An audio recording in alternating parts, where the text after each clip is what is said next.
మన ప్రభువును ప్రియ రక్షకుడైనటువంటి యేసుక్రీస్తు వారి అతి శ్రేష్టమైన నామమున మీకందరికీ నా శుభాభివందనాలు తెలియచేయుచున్నాను. ప్రియ దేవుని బిడ్డలారా, మరొకసారి మీ అందరితో కలిసి దేవుని వాక్యాన్ని ధ్యానించడానికి దేవుడు నాకు ఇచ్చినటువంటి కృపను బట్టి దేవునికి నేను కృతజ్ఞతాస్తుతులు చెల్లించబద్ధుడనై ఉన్నాను. మీ ప్రార్థన విన్నపాల నిమిత్తమై నేను ప్రార్థన చేస్తున్నాను. భయపడద్దు. మీ జీవితంలో, మీ కుటుంబంలో మీరు ఎదుర్కొంటున్నటువంటి ప్రతి పరిస్థితి నుండి, మీరు చూస్తున్నటువంటి ఐగుప్తీయులు లాంటి శ్రమలు ఏవైతే ఉన్నాయో, ఐగుప్తీయులు ఇశ్రాయేలుని ఎలాగైతే వెంటాడినప్పుడు నామరూపాలు లేకుండా, శేషమేమీ మిగలకుండా, తరువాత శత్రువు కంటికి కనబడకుండా ఎర్ర సముద్రములో ముంచి వేసినటువంటి దేవుడే నీవు నేను ఆరాధిస్తున్నటువంటి దేవుడు. కాబట్టి నీవెదుర్కొంటున్నటువంటి ప్రతి ప్రతికూల పరిస్థితికి కూడా దేవుడు నీకు జవాబును అనుగ్రహిస్తాడు. దేవుడు నీ కన్నీటిని చూచాడు. ప్రియ సహోదరి సహోదరుడా, భయపడద్దు. నీ పరిస్థితులను చూచి భయపడద్దు. నీ కుటుంబంలో చెలరేగుతున్న తుఫానులు చూచి భయపడద్దు. సముద్రం మీద నడిచి వస్తున్నటువంటి యేసుక్రీస్తు ప్రభు వారిని చూచి భయపడినటువంటి శిష్యులు, కానీ ఆయన ఓడలోకి ఎక్కిన తర్వాత సముద్రం మిక్కిలి నిమ్మలమైపోయింది. మీరు జ్ఞాపకం చేసుకోవాల్సినటువంటి విషయము, నీళ్ల మీద నడిచినటువంటి యేసు వేగముతో వెళ్తున్నటువంటి ఓడని రైట్ టైంలో క్యాచ్ చేశాడు. రైట్ టైంలో గాలి తుఫానులను గద్దించాడు. తగిన సమయమందు దేవుడు నిన్ను హెచ్చిస్తాడు. తగిన సమయమందు దేవుడు నీ కన్నీటికి జవాబును అనుగ్రహిస్తాడు. అధైర్యపడొద్దు, విసిగిపోవద్దు. దేవుని వైపు చూస్తూ ముందుకు కొనసాగిపోవలసిందిగా ప్రభుదాసుడిగా నేను నీకు మనవి చేస్తున్నాను. నేటి దినాన వాక్య ధ్యానాంశము. ఈరోజు మన అంశం ఏంటి అంటే, శోధనను జయించడం ఎలా. క్రైస్తవ జీవితంలో శోధింపబడడం అనేది చాలా సహజము. దీనికి మనం ఆశ్చర్యపడవలసిన అవసరం లేదు. దేవుణ్ణి నమ్మి, దేవుణ్ణి సొంత రక్షకుడిగా అంగీకరించి, దేవుడున్నాడు అన్నటువంటి ఉనికి కలిగినటువంటి ప్రతి క్రైస్తవుడు కూడా ఎదుర్కొంటున్నటువంటి సమస్య శోధన. దీనికి మనం ఆశ్చర్యపోవలసినటువంటి అవసరం లేదు. నాకు శ్రమలు కలుగుతున్నాయి, నాకు శోధనలు కలుగుతున్నాయి అని మనం బెంబేలెత్తిపోవలసినటువంటి అవసరం లేదు. యేసుక్రీస్తు ప్రభువారికి కూడా అదే రకమైనటువంటి శ్రమలు, అదే రకమైనటువంటి శోధనలు కలిగాయి. కానీ శోధనని జయించువాడు ధన్యుడు అన్నాడు యేసుక్రీస్తు ప్రభువారు. శోధనకి లోబడువాడు ధన్యుడు అనలేదు. శోధనకి లోబడడం వల్ల ఏమొస్తుందంటే, పాపం అనేది మనలోకి ఎంటర్ అవుతుంది. పాపం వల్ల మనకేమొస్తుందంటే మరణము సంభవిస్తుంది. మరణానికి మనం దగ్గర అవుతాం. మరణానికి పాత్రులు అయ్యేటట్లుగా మనల్ని చేయడానికి అపవాది టెంప్ట్ చేస్తాడు. ప్రియమైన బిడ్డలారా, మొదటి కొరింథీయులకు రాసినటువంటి పత్రిక, అపోస్తలుడైనటువంటి పౌలు గారు కొరింథీ సంఘానికి రాసినటువంటి మొదటి పత్రిక 10వ అధ్యాయము చాలా క్లియర్గా అక్కడ సంఘంతో అపోస్తలుడైనటువంటి పౌలు గారు తెలియజేస్తారు. కొరింథీయులకు రాసినటువంటి మొదటి పత్రిక 10వ అధ్యాయము 12వ వచనము, తాను నిలుచుచున్నానని తలంచుకున్నవాడు పడకుండానట్లు జాగ్రత్తగా చూసుకునవలేను. సాధారణముగా మనుషులకు కలుగు శోధన తప్ప మరి ఏదియూ మీకు సంభవింపలేదు. దేవుడు నమ్మదగిన వాడును, మీరు సహింపగలిగినంత కంటే ఎక్కువగా ఆయన మిమ్మల్ని శోధింపబడనీయడు. అంతేకాదు, సహింపగలుగుటకు ఆయన శోధనతో కూడా తప్పించుకుని మార్గమును కలుగచేయును. ప్రియ దేవుని బిడ్డలారా, మీరు సహించగలిగినంత కంటే ఎక్కువగా మిమ్మల్ని శోధింపబడనీయడు అని అక్కడ భక్తుడు చెప్తున్నాడంటే, ఆ శోధన దేవుని దగ్గర నుంచి వచ్చేది కాదు. నీకు శోధన వస్తుందని దేవునికి తెలుసు, కానీ దేవుడు నిన్ను కీడు నిమిత్తమై శోధింపనేరడు. దేవుడు నిన్ను శోధించడం లేదంటే ఆపోజిట్ డైరెక్షన్లో ఉండేటువంటి అపవాది అయినటువంటి సాతానే నిన్ను శోధిస్తున్నాడని అర్థం. ఈ విషయాన్ని ఏ క్రైస్తవుడు కూడా గుర్తించలేనటువంటి స్వభావము కలిగిన వారుగా ఉన్నారు. దేవుడు నన్ను శ్రమ పెడుతున్నాడండి, దేవుడు నిన్ను పరీక్షిస్తాడంటే శ్రమ పెట్టడం. ఈ శోధన కూడా దేవునికి తెలియకుండా రాలేదు. అందుకనే ఇక్కడ భక్తుడు ఏమంటున్నాడంటే, ఆయన శోధన కలుగుతున్నప్పుడు దాని నుండి తప్పించుకునే మార్గమును కూడా కలుగజేస్తాడంట. ఈ దినాన ఆ మార్గాన్ని మనం వెతకలేకపోతున్నాం. ఈ దినాన ఆ మార్గాన్ని మనం చూడలేకపోతున్నాం. కనుక అపవాది మోసపుచ్చుతూ పాపానికి నిన్ను దగ్గర చేసి మరణానికి నిన్ను పాత్రుడిగా మార్చడానికి శోధనతో శోధకుడు, వంచకుడు నీ దగ్గరకు వస్తున్నాడు. తస్మాత్ జాగ్రత్త. ప్రియ సహోదరి సహోదరుడా, దీనిని గుర్తుపట్టగలగాలి. ఆదికాండం 3:6 స్త్రీ ఆ చెట్టుకు ఉన్నటువంటి పండుని చూచినప్పుడు అది రమ్యముగాను ఆకర్షణీయముగాను అతి అందమైనటువంటిదిగాను చక్కదనముగాను మెరుస్తూ కనిపించిందంట. తన చూపుకి తను లోబడిందే. ఆ పండు ఆకర్షణీయంగా కనబడినప్పుడు తను తినడమే కాకుండా తన భర్తకు కూడా ఇవ్వడం వల్ల,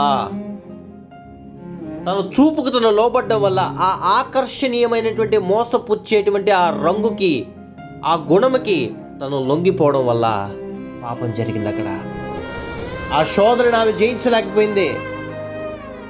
ఆ శోధన నుండి ఆమె బయటికి రాలేకపోయింది.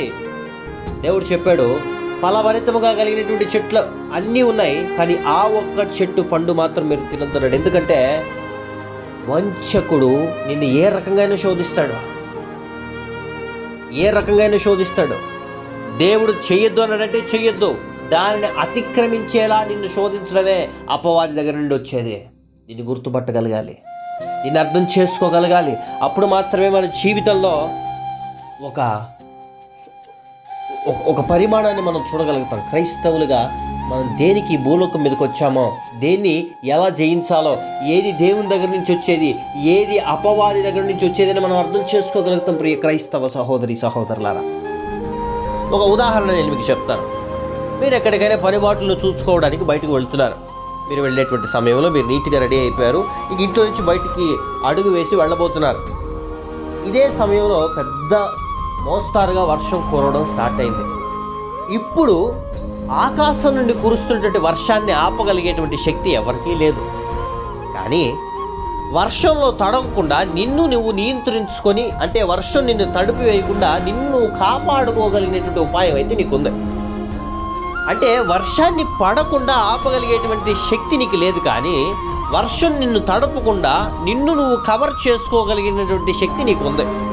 శోధన నీకు రాకుండా చేసుకోగలిగినటువంటి శక్తి మనకు లేదు. శోధన మనకు కలుగుతుంది. సాక్షాత్తు యేసుక్రీస్తు ప్రభువారిని అపవాది డైరెక్ట్గా వెళ్ళి శోధించాడు. నిన్ను నన్ను విడిచిపెట్టదని ఎలా అనుకుంటాం? కానీ ఈ శోధనలో నుండి తప్పించుకునేటువంటి మార్గం మాత్రం నీకుంది. శోధనకి లోబడకుండా, పాపము చేయకుండా, పాపాన్ని ఎదిరించి శోధనని జయించగలిగేటువంటి జ్ఞానం దేవుడు నీకు ఇచ్చాడు. దేనిని నువ్వు ఉపయోగిస్తున్నావు ఈ దినాన? వర్షంలో నీ శరీరం తడవకుండా గొడుగుని కానీ రైన్ కోట్ని కానీ ఉపయోగించేటువంటి నీవు, పవిత్రమైనటువంటి నీ శరీరాన్ని పాపంలో మమేకము కానికుండా, పాపపు ఆలోచనలతో సహవాసము లేకుండా నిన్ను నువ్వు కాపాడుకోగలిగినటువంటి స్థితిలో ఉండగలుగుతున్నావా ఈ దినాన? దేవుడు ఇదే ప్రశ్న మనల్ని అడిగితే మన సమాధానం ఏంటి? ప్రియ సహోదరి సహోదరులారా, మనల్ని మనం జ్ఞాపకం చేసుకోవాలి. ప్రియ దేవుని బిడ్డలారా, మన ప్రవక్తను మనం అనుదినము కాచుకుంటూ ఉండాలి. దేవుడు ఎల్లకాలము సర్వకాలము విడనాడేవాడు కాదు. ఆయన మనల్ని పరీక్షిస్తాడు. మనం చేసేటువంటి పనుల నిమిత్తమై దేవుడు మన జీవితంలో పరీక్షలు కలుగజేస్తాడు. నీకు కొన్ని ఆశీర్వాదాలు ఇవ్వడానికి పరీక్షలు కలుగజేస్తాడు. కానీ దేవుడు ఎప్పుడూ కూడా కీడు నిమిత్తమై మనిషిని శోధించడు. యేసుక్రీస్తు ప్రభు వారు శోధించడానికి రాలేదు, నీకు సమృద్ధిని కలుగజేయడానికి వచ్చాడు. సకల ఆశీర్వాదాలు కలుగజేయడానికి వచ్చాడు. యోహాను సువార్త 10:10 దొంగతనమును హత్యను నాశనము చేయుటకు వచ్చును గాని మరి దేనికి రాడు. గొర్రెలకు జీవము కలుగుటకును అది సమృద్ధిగా కలుగుటకును నేను వచ్చునని మీతో నిశ్చయముగా చెప్పుచున్నాను. ప్రియమైన బిడ్డలారా, చూడండి, ఇక్కడ దొంగ అంటే అపవాది. వాడు నాశనం చేయడానికి, హత్య చేయడానికి, మోసపరచడానికి, నిన్ను మాయ మాటలతో మభ్యపరిచి దేవుని ఆజ్ఞని, దేవుడు నీకు నియమించినటువంటి కట్టడను నువ్వు అతిక్రమించి జీవించేలాగా నిన్ను మోసపరుస్తాడు ఆ దొంగ. కానీ దేవుడు ఎందుకు వచ్చాడంటే నీకు సమృద్ధిని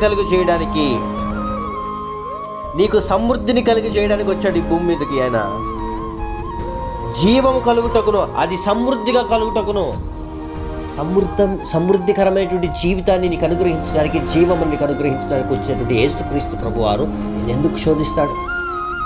చాలామంది అనేటువంటి ప్రశ్న, దేవుడు నన్ను శ్రమ పెట్టేస్తున్నాడండి. పాపముతో రక్తము కారునంతగా ఇంకా మీరు దాన్ని ఎదిరించలేదు. పాపంతో రక్తము కారునంతగా మనం దాంతో పోరాడలేదు.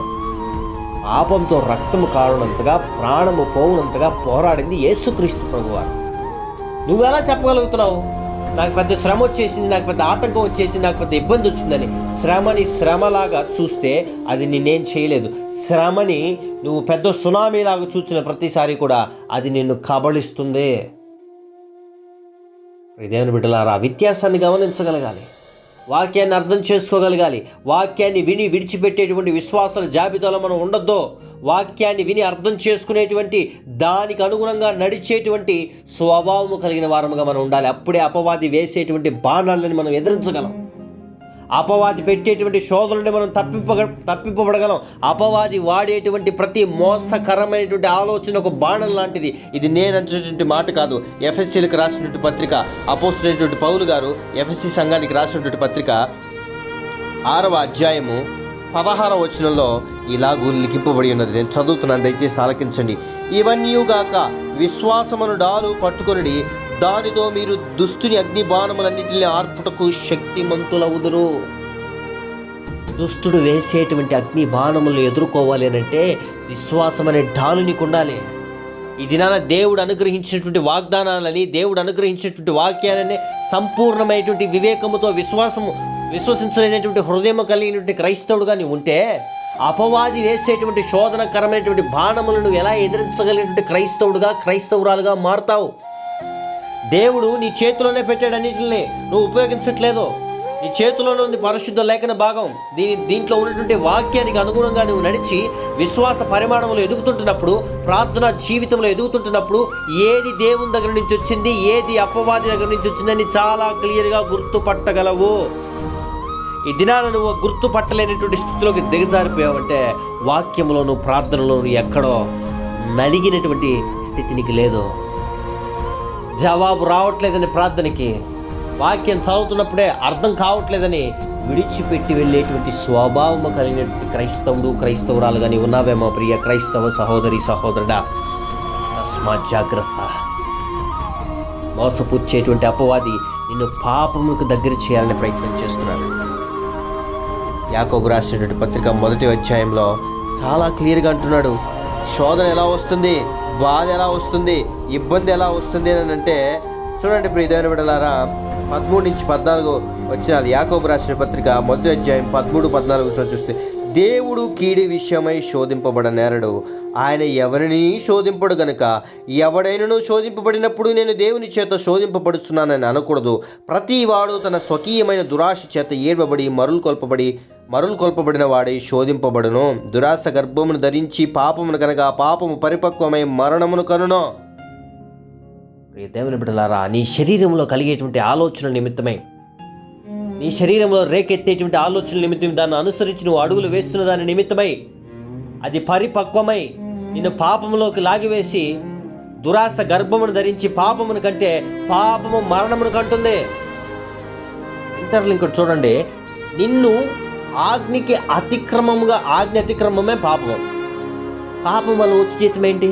మరణం. నిన్ను చంపేయాలంటే లారీ కిందకో లేకపోతే దేని కిందకో తోసేసి, నిన్ను నీళ్ళల్లో తోసేసి నిన్ను ఇబ్బంది పెట్టాల్సిన అవసరం లేదు. అపవాదికి ఆజ్ఞను అతిక్రమించి జీవించేటట్లుగా చేస్తే చాలు, అయిపోయింది నీ సేవ. పాపం దగ్గర అయిపోద్ది నీకు, దేవుడిచ్చిన ఆయుష్ తగ్గిపోద్ది నీకు. ఒకవేళ పాప క్షమాపణ పొందకపోతే అయిపోయావే నువ్వు, ఇంకంతే. ఇదేంటండి ఇది, ఇలా మాట్లాడుతున్నారు ఏంటి బ్రదర్ మీరు? దేవుణ్ణి అంగీకరించిన దానికి పాప క్షమాపణ ఉంది కదా, ఉంది. కానీ పాపమును విడిచిపెట్టి రోచి బ్రతికేటువంటి బ్రతుకు నీకుంటే, పాపమును అసహించుకునేటువంటి బుద్ధి నీకుంటే దేవుడు నిన్ను కాపాడతాడు. కానీ దాని పర్యవసానాలు నువ్వు అనుభవించాలి. ఇది ఒక సైకిల్ ప్రాసెస్.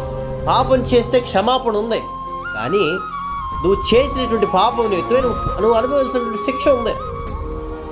చంపేలేదు ఆదాము అవ్వని, దేవుడు తరివేశాడు, అంతే తరివేశాడు. కానీ వాళ్ళని న్యాయబద్ధంగా శిక్షించాడు తప్పు చేసిన దానికి. దేని బిడ్డలారా, మీరు గ్రహించవలసినటువంటి విషయం, పాపం చేస్తే దానికి కాన్సిక్వెన్సెస్ ఉంటాయి క్షమాపణ పొందిన తర్వాత కూడా, కానీ అది ఎల్లకాలం ఉండదు. కానీ పాపము చేస్తున్నామని తెలుసు కూడా అందులో నుంచి బయటికి రాకుండా అందులోనే నివసించడానికి ప్రయత్నం చేస్తే చచ్చిపోతాం, అంతే. మరణం వస్తుంది ఖచ్చితంగా. అదే చెప్తున్నాడు భక్తుడు ఇక్కడ. మరి ఈ పాపం ఏంటి? పాపాన్ని ఎలా గుర్తుపట్టాలి? ఏది పాపం తెలుసుకోవాలి? దేవుని బిడ్డలారా, మత్తయి సువార్త 15వ అధ్యాయము 19వ వచనంలో ఇలాగ లిఖింపబడి ఉన్నది. మత్తయి సువార్త 15వ అధ్యాయము 19వ వచనంలో చూసినట్లయితే చూడండి, 18 చదువుతున్నాను. 15వ అధ్యాయము 18 చదువుతున్నాను, దయచేసి ఆలకించండి. నోట నుండి బయటకు వచ్చినవి హృదయములో నుండి వచ్చును. నోట నుండి బయటకు వచ్చినవి హృదయంలో నుండి వచ్చును. ఇవే మనుషుని అపవిత్రపరుచునవి. మీరు గ్రహింపరా? దురాలోచనలు, నరహత్యలు, వ్యభిచారములు, వేశ్యాగమనములు, దొంగతనములు, అబద్ధ సాక్ష్యములు, దేవదూషణలు హృదయంలో నుండి వచ్చును. ఇవే మనుషుని అపవిత్రపరచును గాని చేతులు కడుగు కొనక భోజనము చేయుట మనుష్యుని అపవిత్రపరచదని చెప్పెను. ఇదిగో ఇక్కడ లిఖింపబడినటువంటివి ఏవైతే ఉన్నాయో అదే నిన్ను అపవిత్రపరిచేటువంటి దేవదూషణ, వేశ్యాగమనము, వ్యభిచారము, దురాలోచన, నరహత్యలు. చూడండి ప్రియ దేవుని బిడ్డలారా, ఇవన్నీ హృదయంలో నుండి వచ్చేటువంటివి, శరీరంలో పుట్టేటువంటివి, నోటి ద్వారా మాట్లాడేటువంటి మనము చూసినట్లయితే బూతులు విచ్చలవిడిగా మాట్లాడుతుంటారు. చాలామంది నోటుకు వచ్చేట్టు మాట్లాడేస్తుంటారు. ఇవన్నీ కూడా ఆజ్ఞను అతిక్రమించి జీవించేటట్లుగా అపవాది మనిషిలోకి ప్రవేశపెట్టేటువంటి ఒక శోధనకరమైనటువంటి మరణకరమైనటువంటి రోగాలు.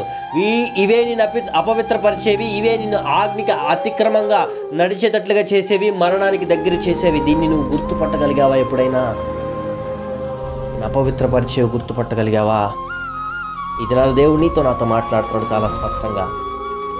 వాక్యానికి నువ్వు లోబడి, వాక్యానికి అనుగుణంగా నడిచి, ప్రార్థన సహవాసము కలిగి, విశ్వాసమును డాలు పట్టుకుంటే శోధకుడు నిన్ను శోధించేటువంటి అవకాశమే లేదు. లోకంతో సాంగత్యం చేస్తారు చాలామంది. లోక స్నేహము దేవునితో వైరమని ఎరిగి కూడా లోకంతో మీరు సాంగత్యం చేస్తే, స్నేహం చేస్తే ఎక్కడ లోక అధికారి అయినటువంటి అపవాది యేసుక్రీస్తు ప్రభువారిని మిగిలిన ఎత్తైన కొండ మీదకి తీసుకుని వెళ్ళి ఇక్కడ కనిపిస్తున్న నీ కను చూపు మేర వరకు కనిపిస్తుంటే స్థలమంతియు రాజ్యమంతియు నీకు కావాలంటే నువ్వు నాకు సాష్టాంగ నమస్కారం చేయన్నాడు.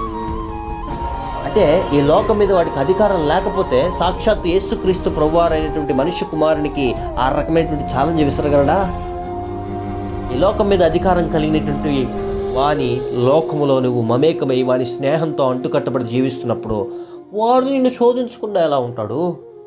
నువ్వు దేవునితో కదా సహవాసం చేయాలి. లోకంతో ఎలా చేస్తున్నావు ఇది నాన్న? లోకంలో ఎలా మమేకం అయిపోతున్నావు ఇది నాన్న? ప్రియ సహోదరి సహోదరుడా, దేవుడు నిన్ను నన్ను హెచ్చరిస్తున్నాడు. శోధనలోకి ప్రవేశించకుండానట్లు మెలకుగా ఉండి ప్రార్థన చేయండి అని తన శిష్యులతో చెప్పించుంటే యేసుక్రీస్తు ప్రభువారు నీతో కూడా నాతో కూడా చెప్తున్నాడు. వాక్యానికి అనుగుణంగా బ్రతికి, అందులో ఉన్నటువంటి విధి విధానాలను గ్రహించి, విశ్వాసం అనేటువంటి డాలుని నడుముకు కట్టుకొని అపవాది వేసు బాణములను ఎదిరించగలిగినటువంటి విశ్వాసిగా మారడానికి ఈ వాక్యాన్ని దేవుడు ఈ దినాన్ని నీకు అందజేస్తున్నాడు. సోదరుని జయిస్తావు ఖచ్చితంగా నువ్వు కనుక ఇవి పాటిస్తే. ఇదొక హెచ్చరికతో కూడినటువంటి వాక్యం.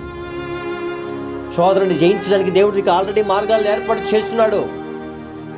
ఆయన నిన్ను శోధింపబడనీయడు, తప్పించుకునే మార్గాన్ని చూపిస్తాడు. శ్రమ ఆయనకి తెలియకుండా రాదు నీ జీవితంలోకి, శోధన ఆయనకి తెలియకుండా రాదు నీ జీవితంలోకి, వస్తాయి.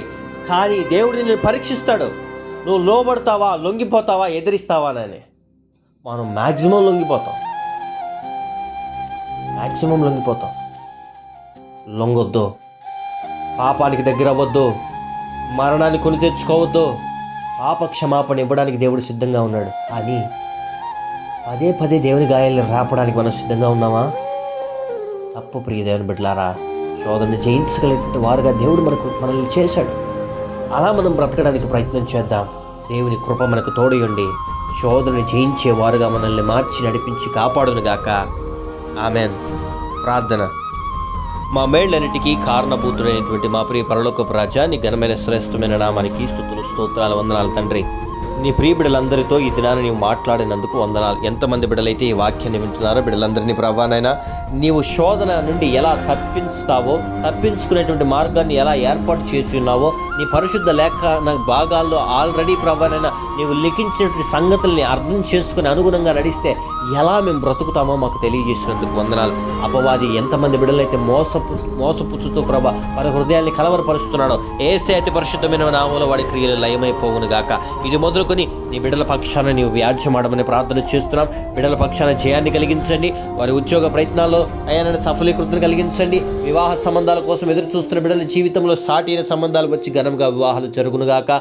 మారు మనసు లేనటువంటి కుటుంబాల నిమిత్తమై ప్రార్థన చేస్తున్నాను ప్రభా. వారు మారు మనసు పొందుకొని రక్షణ పొందుకొని ఉన్నత స్థితిలో ఉండులాగని ఇప్పుడే ప్రకటిస్తున్నాను ప్రభా. వారి కుటుంబం మీద పని చేస్తున్న ప్రతి వంచకుని ఆలోచనలు యేసయ్య అతి పరిశుద్ధమైన నామములో లయమైపోవునుగాక. విడిపోయిన కుటుంబాలు తిరిగి కలుసుకొనుగాక. ప్రతి కుటుంబంలో సమాధానాన్ని కలిగించండి. ప్రయాణ మార్గం ముందు వెళ్తున్న ప్రతి బిడ్డలకి సురక్షితమైన ప్రయాణ మార్గాన్ని కలిగించండి. జన్మదినాలు, వివాహ దినాలు, బ్యాప్టిజం డేస్ జరుపుకుంటున్న బిడ్డల తల్లుల మీదకి ఆశీర్వాదాలు, దీవెనలు కుమ్మరించండి. పరీక్షలు రాయడానికి సిద్ధపడుతున్న బిడ్డలు, పరీక్షలు రాస్తున్న బిడ్డలను దర్శించండి. ఉన్నత స్థితిలో నిలిపి నడిపించండి. భద్రపరచండి. జ్ఞానాన్ని కలిగించండి. అయా పరీక్ష ప్రాంగణంలో నీవే కూర్చోమని ప్రార్థన చేస్తున్నాం. తెలియనటువంటి ప్రతి ప్రశ్నకి బిడ్డలతో ప్రావలైన నీవే చేయబట్టి పరీక్షను రాయించమని ప్రార్థన చేస్తున్నాం. అత్యధికమైనటువంటి ఆశీర్వాదాలతో బిడ్డలందరూ పాస్ అవ్వనుగాక. సహాయాన్ని అనుగ్రహించి నడిపించమని, ఈ విత్తబడినటువంటి వాక్యం ఫలించులాగన ఈ కార్యాన్ని దయచేయమని యేసయ్య అతి పరిశుద్ధమైన నామమున ఈ ప్రార్థన విన్నపములు అడిగి పొందుకొని ఉన్నాం మా ప్రియ పరలోకపు తండ్రి. Amen, amen, amen. Praise the Lord. May God bless you all.